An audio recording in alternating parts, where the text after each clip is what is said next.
because I be a fucker them are going with. So question, what has Rockstar done to generate any real sense of hype or excitement for GTA 6 that's about to be released in November?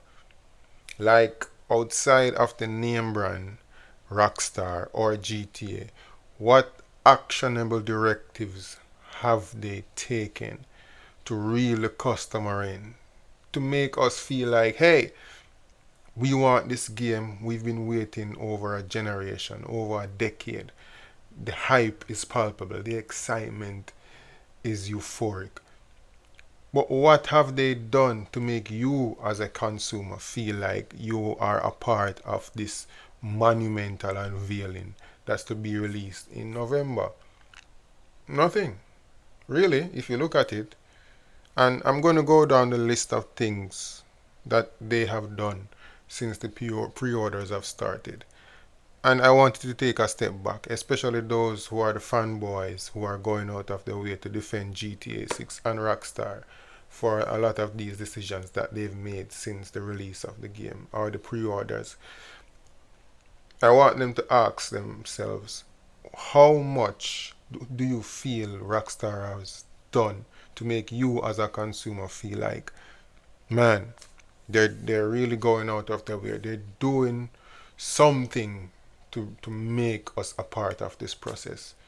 And most of what I'm about to say is already been said. The information is out there. It's been over what, 2 months now since the release of the pre-orders, and the anticipation is high, and everything is just on track for the biggest release in gaming history. Highly anticipated. I get it. I mean, everyone is in their bubble right now. Most people is in this cachet of confirmation bias. So I would not think someone who's defending Rockstar would happen onto my content and really spend time to engage with it. But in the off chance that they do, this is what I implore them to do. So let's go down the laundry list of things that Rockstar has done since the release of the pre-game. One, the $80 price tag. Now, the first instinct when this came out, or the first argument for this price tag was it's Rockstar. Of course. It's a once in a generation game. They spent over a decade again to release this game, to develop this game. And it's probably the only game that has that real cultural cachet, that real impact, more so than any other game out there in the industry right now. It's atop the pyramid. It's atop the hierarchy of reverence and respect, and just a galvanized sense of must have game. It's a once in a generation game, and it's okay. But $80, and one could argue that it wasn't GTA 6 that first came on the scene with an $80 price tag. Mario Kart World did the same thing, and there was a lot of vocal pushback. There was a lot of uproar over that price tag. They still haven't renounced, they still haven't reduced it in any way. But that's Nintendo. Regardless, there are games out there right now on Nintendo that has never seen a drop in their price tag. Years.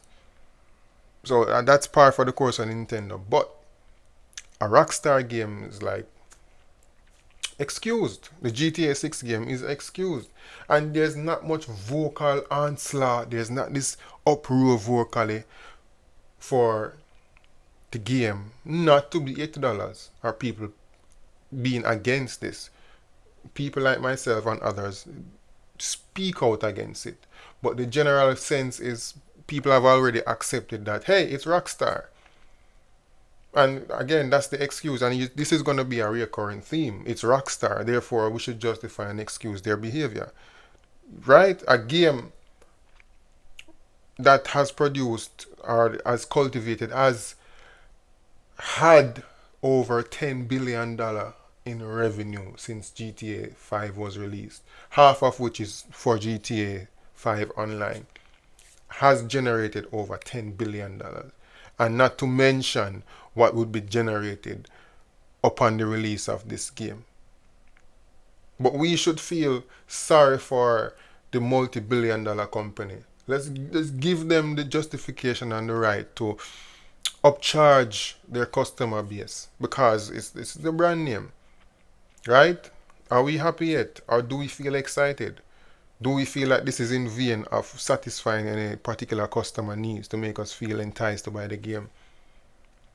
Right? It is right. Second thing is the $100 price tag. The $100 for the Ultimate Edition. And again, I've said this. This has been said widely throughout the internet since the announcement of the pre-order. But I'm just utilizing these examples to paint a picture and to get to the crux of my argument. $100 for the Ultimate Edition, which is clear as day now that everything, if not most of the things and or the content that's been locked behind the Ultimate Edition is content from the standard edition that you would pay $80 for in the first place. Cosmetics and customizations, which is primarily something that is intrinsically linked to the DNA, to the fabric of a game like Rockstar, an open world game, a sandbox game. Customization and cosmetics is one of the most utilized things in a Rockstar game. These are things that will be locked behind a paywall. For an extra $20 wrapped up neatly in a bow, you can get that. Right? Why not give the consumers something that's legitimately new, something that's completely outside of the story mode, of the full content of the standard edition? Why not some story expansion? Why not in some DLC, something to really make it feel like this is a unique aspect of GTA 6 that you would want that's completely outside of the game? Nope. Let's put this thing that's already in the game behind a paywall, and again they'll eat it up. And what's the defense? It's Rockstar. You know, it's either inflation or it's the developmental cost, or it's it's a big open world. It has a lot of it's vast, and it's so big, and it has so much content inside of it. It's worthy of the game. Again, let's defend the multi-billion-dollar company for upcharging you, right? Knowing well that they'll make that back, those developmental costs, in no time. Inflation has nothing to do with this, right? But let's defend them. Let's utilize the name brand to court and to justify this behavior. What's next on the table? Alright. No fucking physical this. And this is where I am I'm out. I'm tapped out, bro. I'm not buying this game. A game that we've been waiting, and I keep reiterating, a game that we've been waiting for a generation for, over a decade. Something that's as monumental, something that has been so anticipated, and probably the most anticipated game in gaming history. You cannot get a physical copy to put in your collection to say this is mine, finally GTA 6 behind GTA 5, 4, 3, etc. It's just a digital copy, which by all intents it's not full ownership. Anyone that has complete digital ownership of any games can't honestly say that they feel like they own the game. They have it, but they don't own it. And something of this nature, something so big, you're going to take the ability from us to collect that game and have it for our own. Fuck that. So, right. What else is on the docket? Well, upon the release of the pre-orders, there were no gameplay trailers. Nothing to show for the whether they bought the standard or the Ultimate Edition. Nothing to show that, hey, this is an example of what you're gonna get. Nope. So up until recently, when we heard that there will be a trailer for the game, well, it's not actually announced as a trailer. It's announced as an extended look, whatever the fuck that means. But save your money, boys. You know, save your anticipation, because that was a teaser for a trailer to be released on another streaming service, locked behind another paywall by all intents and purposes, to watch a trailer, right? So now you have to have a subscription to Netflix to see the trailer.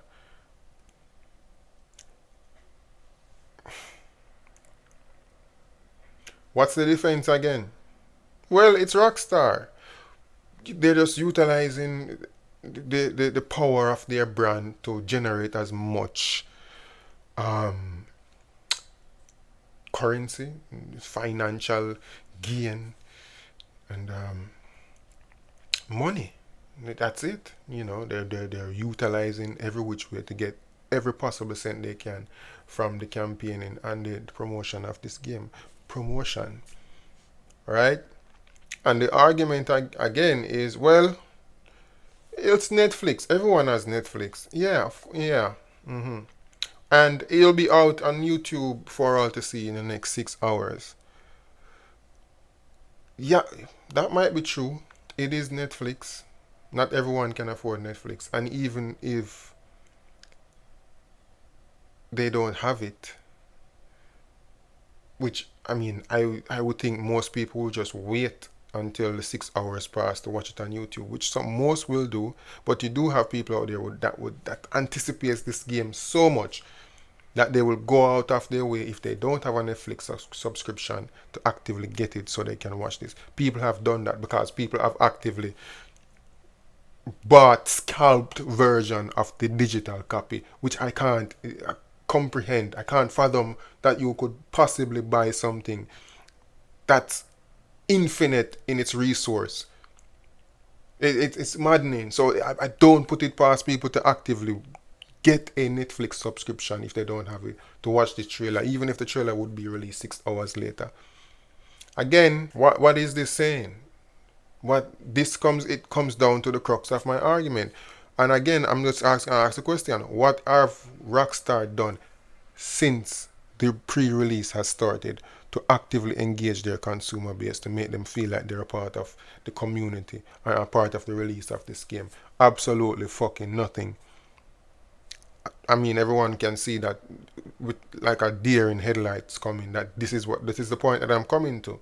They have not done a single fucking thing to garner any interest, to make the consumer base feel like, to galvanize and to create this sense of harmony with the gaming culture and casuals like myself alike, and just get us riled up for the game. Nothing they have done is for us. Everything they have done is to scrape the bottom of every single person's pocket that they can, just purely by coasting on the name brand of the Rockstar brand. That's it.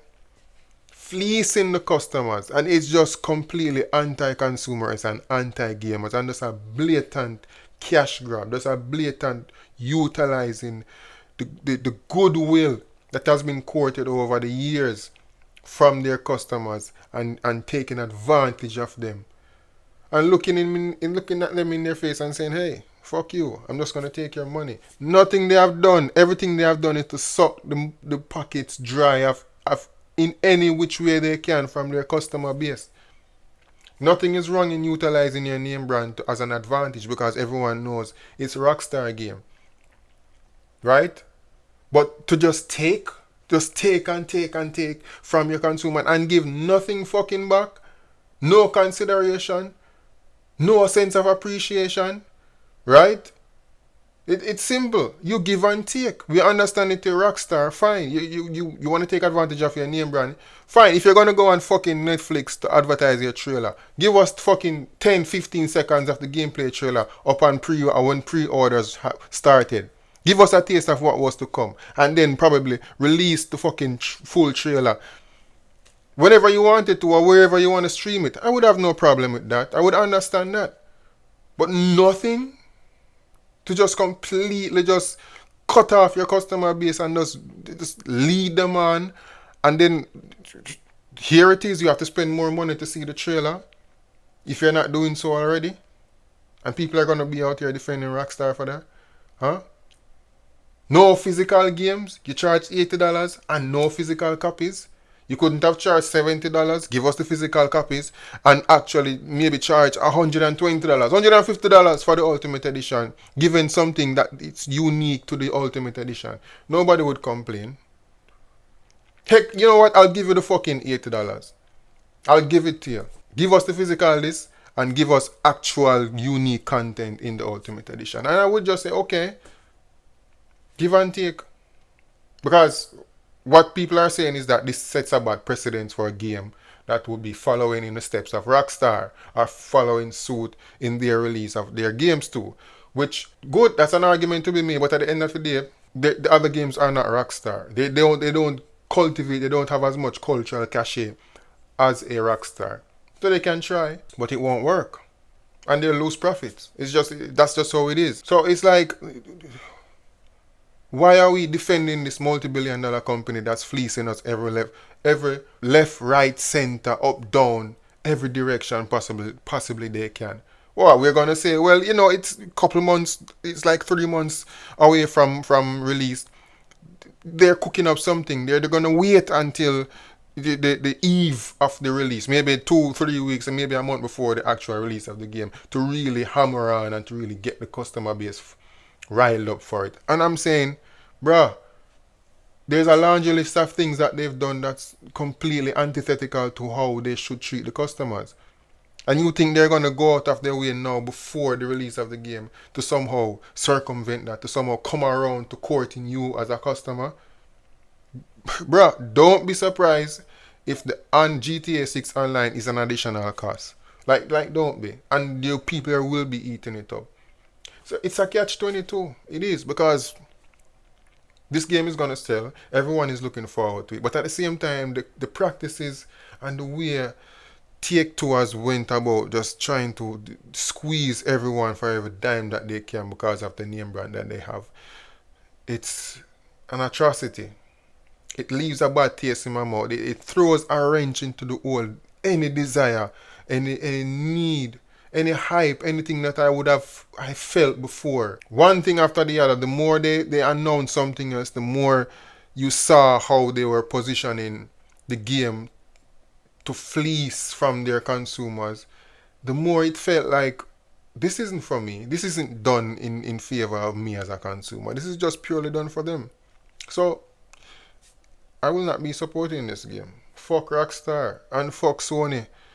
Now that after I come to it, and they're another company that's just shit the bed over the last 2 months, and I wish everything bad for them.